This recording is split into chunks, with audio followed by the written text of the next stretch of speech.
Bienvenue à toutes et à tous dans Kouélafé, le rendez-vous de l'infopays sur Télécréole. Une journée placée sous le sourire pour nos marmailles hier à Gillot. L'association 1000 Sourires a organisé une sortie à la base aérienne.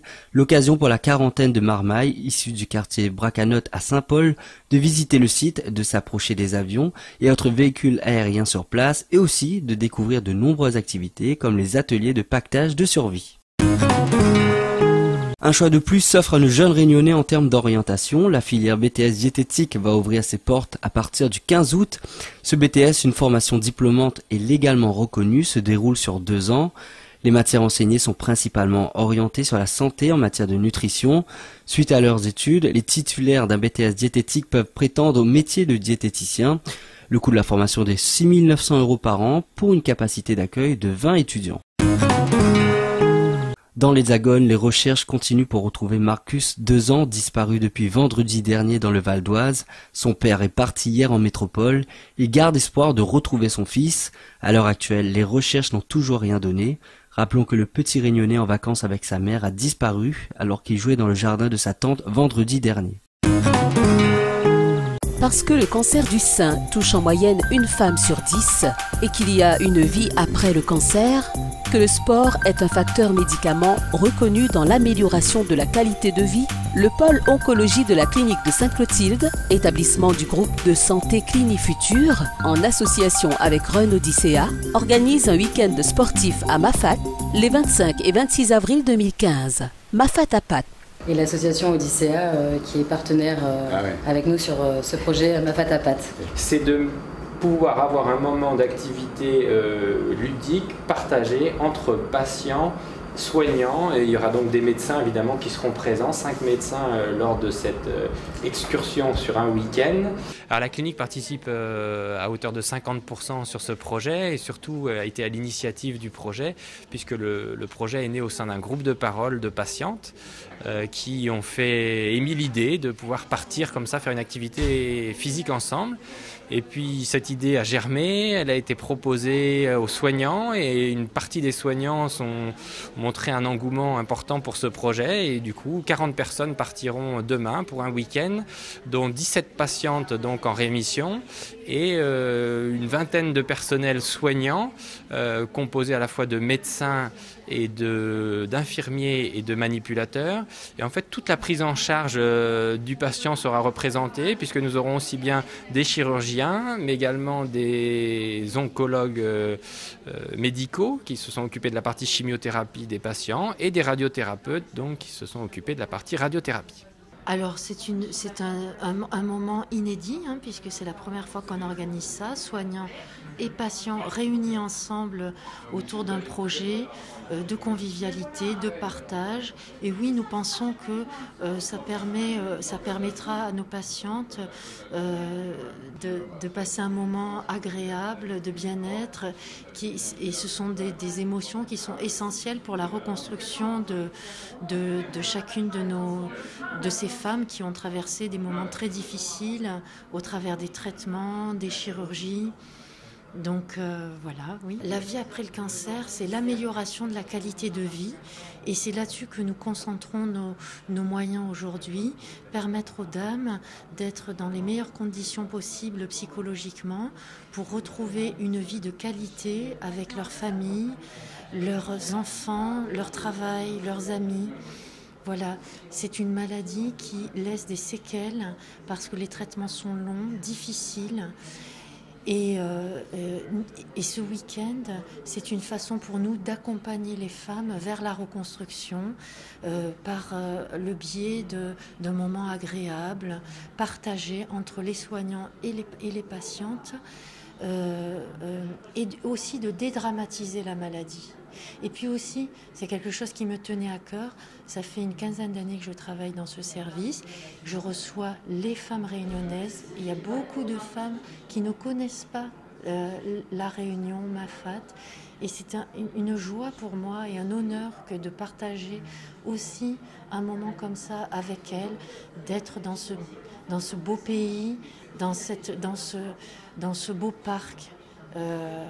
Préserver, de partager des émotions positives dans un endroit aussi beau. Alors en fait, on a été contacté par Isabelle Servan, qui est à l'initiative du projet, pour financer une partie du projet. Finalement, on finance la moitié du projet. Et parce que ce projet, il est exemplaire, parce qu'il allie l'activité physique face au cancer du sein. Et c'est tout à fait l'optique d'Odyssea, de valoriser l'activité physique comme moyen à la fois de guérir, et à la fois, enfin, moyen de guérir bien entendu comme facteur de guérison et également comme facteur pour éviter la récidive. Donc je participe à ce projet Ma Fat à Pat. Depuis le début, à l'époque j'étais en rémission, donc j'avais arrêté mes traitements depuis mai 2014 et je soutenais ce projet. Et mon dernier bilan n'était pas bon, donc j'ai fait une récidive 8 mois après l'arrêt de mes traitements. Et donc c'est rebolote, donc il fallait repartir pour reprendre les traitements lourds, chimiothérapie, radiothérapie et des injections donc prévues à ce programme de soins. Vous êtes en chimiothérapie, mais vous allez quand même participer à cette magnifique randonnée sur Ma Fat. Expliquez-nous. Ça c'est un défi encore, mais Elisabeth, on va dire que je suis pleine de défis et ça me plaît bien. J'ai envie de rester en vie, comme on dit. Et cette initiative avec Run Odyssea et la clinique me permet de pas me prouver que je suis capable, pas ça, parce que ça c'est personnel. Mais c'est surtout me dire que je le fais pas à mon rythme, comme je suis. Et je suis entourée. Et je crois que ça va être... c'est un défi, mais pour ma vie. Me dire que je suis là avec les autres, je ne suis pas toute seule. J'avance à mon rythme. Et c'est surtout pour donner de l'espoir à celles qui ne participent pas ou qui ne peuvent pas participer à ce moment-là.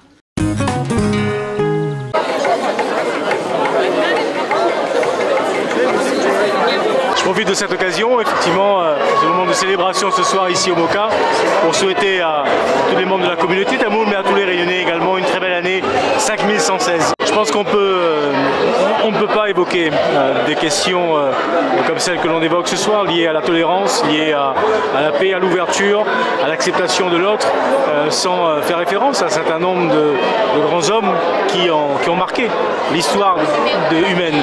Et le Mahatma Gandhi en fait incontestablement partie, bien sûr. Elles ne sont plus que jamais toujours d'actualité, mais encore plus dans un moment qui est un moment de turbulence comme celui que nous connaissons, avec des extrémismes dans tous les sens. On voit ce qui se passe aujourd'hui en Méditerranée, qui ne sont finalement ces événements, qui ne sont que la conséquence d'actes extrêmes, encore une fois, sur différents continents. Là, je pense que c'est une occasion de plus pour pouvoir se remémorer tout cela et se dire qu'il y a sûrement d'autres manières de concevoir la fraternité, de concevoir l'humanité tout simplement. Je le crois parce qu'il y a un devoir de mémoire que chacune des communautés et chaque Réunionnais finalement cultive. Il y a un devoir de responsabilité dans lequel nous nous situons pleinement. Il suffit de voir par exemple encore ce soir les jeunes générations qui donc après cet effort de transmission qui a été fait par les parents, par les grands-parents, ces jeunes générations aujourd'hui qui portent à nouveau haut et fort les couleurs donc, de la communauté tamoule aujourd'hui, mais on le retrouve de la même manière avec la communauté chinoise et puis avec les Réunionnais de manière générale. Donc il y a ces éléments de passage aussi d'une génération à l'autre qui fait que la Réunion peut, si nous en avons la conscience tous les uns et les autres, bien sûr être encore pendant très longtemps ce territoire de respect et de tolérance. Manmada pour Tandoura Joukal. Je souhaite toute une très bonne année Manmada. C'est avec une certaine émotion. Pourquoi? Parce que c'est un événement incontournable maintenant à la région, en partenariat avec Télécréole, Vanacam Réunion.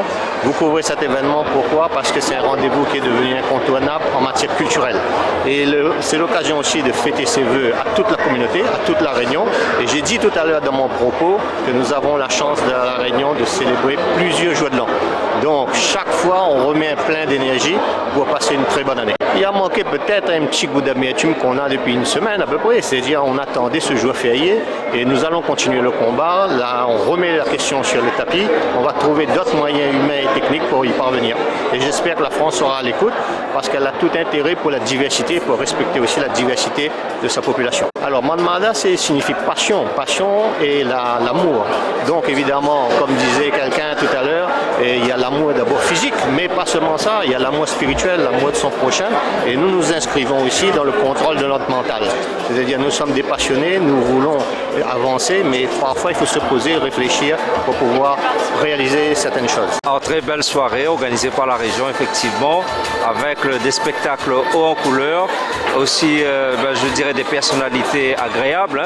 Et cette soirée qui a été organisée par la région nous montre à quel point ces célébrations ont une importance pour la Réunion. Bien sûr, le vivre ensemble, c'est ce qui fait notre force à la Réunion, mais c'est une force fragile qu'il convient de conserver et de renforcer. Ce vivre ensemble, quelque part, il est un peu unique et c'est un modèle pour le monde. Donc c'est un peu le message que nous avons voulu porter ce soir au département de la Réunion. La Réunion porte bien son nom, le vivre ensemble ici, c'est ce qui fait notre force, c'est ce qui nous réunit, mais surtout préservons cette qualité que nous avons.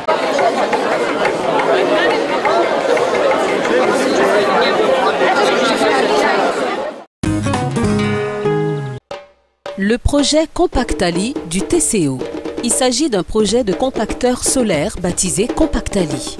Ce dispositif permettra d'une part d'améliorer l'image de la zone balnéaire en luttant contre les pollutions visuelles et olfactives et d'autre part d'optimiser la capacité de stockage en vue d'une rationalisation de la collecte. Ces compactalis sont destinés aux professionnels du port de Saint-Gilles exclusivement pour leurs déchets ménagers. De plus, afin de faciliter le geste de tri, la collectivité met également sur site des bornes à emballage et à verre. Déjà, effectivement, c'est une première à La Réunion. Ce compacteur solaire, donc 100% solaire, donc 100% autonome. Qu'est-ce qu'il va apporter? On ne verra plus les poubelles débordées, parce que les box qui sont actuellement sur site sera amené à disparaître au terme de la phase test. Donc la première des choses, c'est celle-ci. Plus globalement, à La Réunion, il y a un problème sur le traitement des déchets. Et donc il était important aujourd'hui au TCO, et c'est vrai que l'idée qui émane de Thierry a fait en sorte qu'aujourd'hui il y a une réponse précise et concrète à des problèmes que rencontrent au quotidien les commerçants qui travaillent ici sur le port. Donc c'est une première étape qui commence par le TCO, qui commence par Saint-Paul, mais je pense que ça peut faire aussi effet boule de neige et correspondre à des attentes au-delà des frontières du TCO, mais partout à travers la Réunion.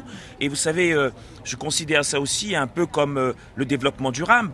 Et donc, il est important, et je l'ai toujours dit, la Réunion, quoi qu'il en soit, nous avons tous les atouts nécessaires pour que notre île puisse être une terre d'expérimentation en matière d'énergie renouvelable.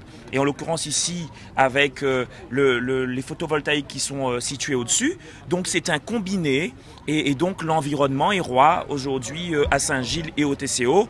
Pourvu que cela dure, et surtout l'idée c'est de faire en sorte que partout à travers la Réunion, ce type de projet puisse s'installer. Chaque professionnel sera muni d'un badge, d'une carte. Voilà. Donc la carte permet l'ouverture du tambour, donc c'est une carte sans contact. Il présente la carte, il ouvre le tambour, il met son sac de déchets, voilà. Bien fermé. Et il referme. Bien fermé le sac de déchets. Bien fermé. Et là, vous avez tout le système de compactage qui se met en route. Ça prend quelques secondes. Voilà. C'est pas compliqué, c'est très facile à faire. Vous avez un routeur qui permet une télécommunication avec un logiciel. Donc il y a un système de télégestion. Donc en fait, si vous voulez, quand il est par exemple à moitié plein, il va nous envoyer un message pour être collecté. Voilà.